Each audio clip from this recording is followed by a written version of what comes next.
৮ বছর আগের শখের জিনিসটা ৮ বছর পর কিনতে চলে আসলাম। আজকে এসেছি আমার একটা শখের জিনিস কিনতে।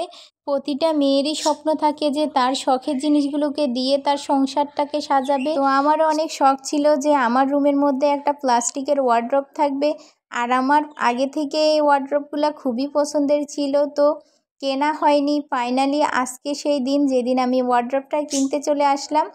তো এদিকে আমাদের ওয়ার্ড্রপটা কেনা হয়ে গিয়েছে, এর মধ্যে বিল করা শুরু করে দিয়েছে মুনতাহার আব্বু।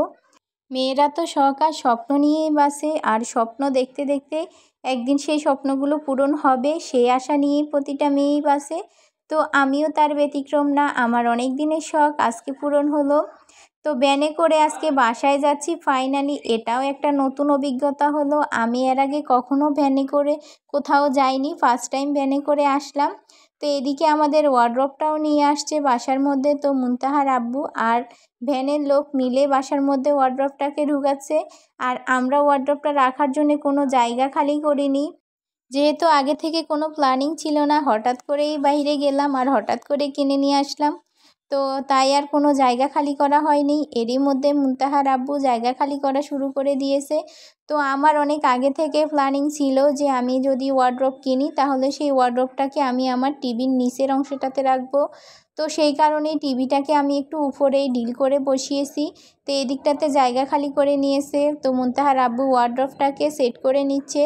আর আমার অনেক ভয় ছিল যে টিভির মধ্যে আমার লেগে যায় কি না, যেহেতু আমি তখন আন্দাজের উপরেই টিভিটাকে ডিল করে বসিয়েছি দেওয়ালে। তো এখন দেখতেছিলাম যে না, পারফেক্টভাবেই বসে গিয়েছে। তো আমার যে চিন্তা ছিল সেই চিন্তাটাও শেষ হয়ে গেছে। তো এদিকে তো মুনতাহা পাওয়ার পর থেকে খুবই খুশি, ও তো বারবার যাই শুধু এটাকে ধরতেছিল। তো আর আমাকে দেখতেছিল, তো আমি বলতেছিলাম পছন্দ হয়েছে কিনা, ও বলছে খুবই পছন্দ হয়েছে, আর একটু আদরও করে দিল। তো ওয়ার্ড্রপটাকে সাজিয়ে গুছিয়ে নেওয়ার পরে এই অবস্থা হলো। তো আমার এই টিভির নিচের অংশটাতে অনেকগুলো গাছ ছিল, তো সেই গাছগুলোকে কোথায় রাখবো তা নিয়ে খুব চিন্তায় ছিলাম। যেহেতু আলো বাতাস চলাচল করে এমন জায়গার মধ্যেই গাছগুলোকে রাখতে হবে, তা না হলে গাছগুলো মরে যাবে। তো আমি ওয়ার্ড্রপের একটা সাইডের মধ্যে রেখেছি কিছু গাছ, যেহেতু মাঝখানের অংশটাতে রাখতে পারবো না, মাঝখানের অংশটাতে রাখলে তো টিভিই দেখা যাবে না, তাই সাইডে রেখেছি। আর এখানে নিচেও কিছুটা রেখেছি, আর অন্য রুমের মধ্যে আমি কিছু গাছ সরিয়ে নিয়েছি। তো আর ওয়ার্ড্রপটা মোটামুটি সেট করা হয়ে গিয়েছে, এখনও কাপড় ভরা শুরু করিনি। তো কাপড়গুলো ভরবো।